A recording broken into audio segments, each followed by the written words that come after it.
Hi everyone, it's Justine. It is very useful to be able to tell if a color is warm or cool when you are shopping for clothes, because if your undertone is warm, then warm colors will suit you. If you're cool, then cool colors will suit you. You kind of want to match the undertone of the clothes you're wearing with your own skin undertone. So, if you're able to tell just by looking at a color, oh, this is warm, this is cool, imagine how much time, uncertainties and try-ons you can save. The problem is that it's not always easy to judge if a color is warm or cool just like that. You might have a garment like this in your wardrobe already, for which you wonder, does that fit me? Do I look pale? Is the color too dark? What's the matter? This kind of question is a matter of undertone. So in this video, I will show you how to find out if a color is warm or cool, so that you know if it will fit you. If you don't know what you are yet, then you need to watch my previous video first on how to determine your undertone, warm, cool, or maybe neutral. I will link that video in the corner and in the description below this video. And then come back here. Now I will start with the basics and then tackle the cases where it's less obvious. Learn what warm and cool look like.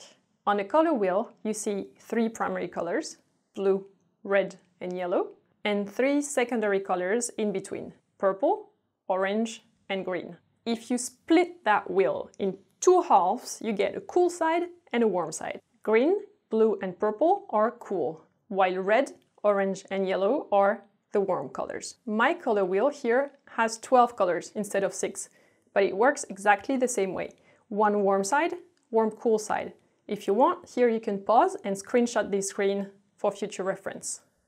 Now, if you're looking at a color which is one of those 12 basic ones, now you can tell it's warm, it's cool. 1 point down. Number 2, but each color can be warm or cool. That's the next level. When you start mixing the basic colors, each one can actually become warmer or cooler, and that's where it gets a little bit tricky. Example, basic blue is cool by definition. That's the blue on the color wheel. If you add just a bit of red, you will get a warm blue. You can see how it is warmer than our basic blue. Then if you keep adding more red, at some point you will get purple. Purple is half blue, half red, and it's definitely warmer. It tends towards red. So this blue is a warm blue compared to the basic blue. Following this logic, now you understand how a cool color, like blue, can in fact become a bit warmer if you add a bit of a warm color to it, in this case, red. Usually when you're looking at a color, it's not a pure color from the color wheel, it's a mix of a dominant color and a bit of something else. You want to find out if that bit of something else is cool or warm, what color it is, so you can tell if the main color is trending towards cool or towards warm. What helps me personally is to wonder, does this color contain a bit of orange? Orange like the sun, like very warm between red and yellow, or does it contain a bit of blue like the sky? So sun and sky. And when you can't tell, sometimes you'll see the color of a garment and you won't be able to say immediately, oh yeah, this is cool, this is warm. What to do in this case? Example, this yellow, is it rather warm or rather cool? It's not that easy to say. To find out, you want to compare that one yellow with other yellows. Get a range of yellows and rank them from cool to warm relatively to each other. It's a lot easier than judging one color alone. Here I have these 5 samples. There is one that's clearly more orange, so I put that on the right side, and there is one that's more greenish. Once I have the 2 extremes, I organize the other cards in between. The yellow I was looking at is this one. It's rather a cool yellow, good for you if your skin is cool. If I add this yellow-orange at the end of the range, you see how we're getting warmer and warmer towards the right side.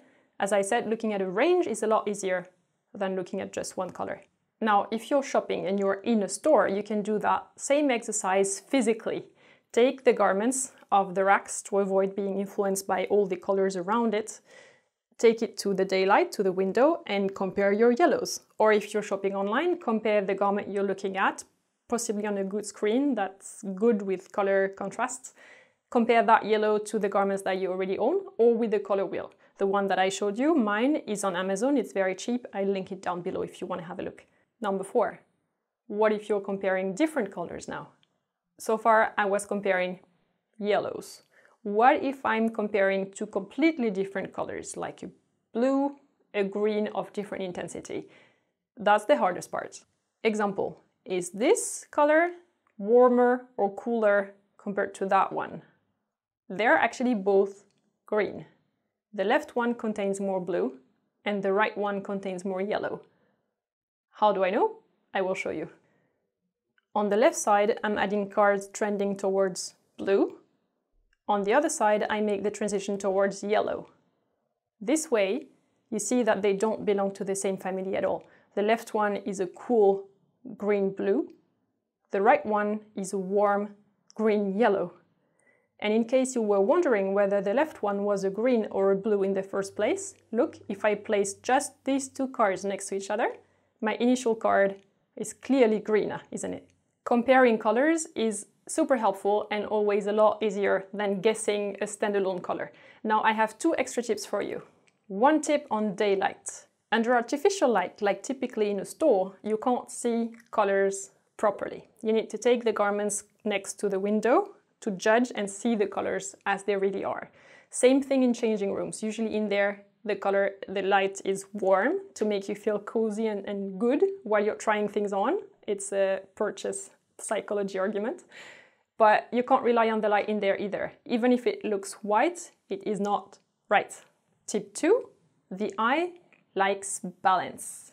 Once you know that you are, let's say, warm-toned and you found an outfit that is warm-toned too, there is one more detail that I would pay attention to.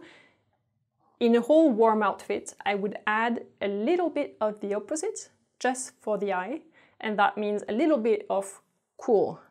For instance, it can be a color within a multicolor print, it can be an accessory, it can be the shoes that you're wearing.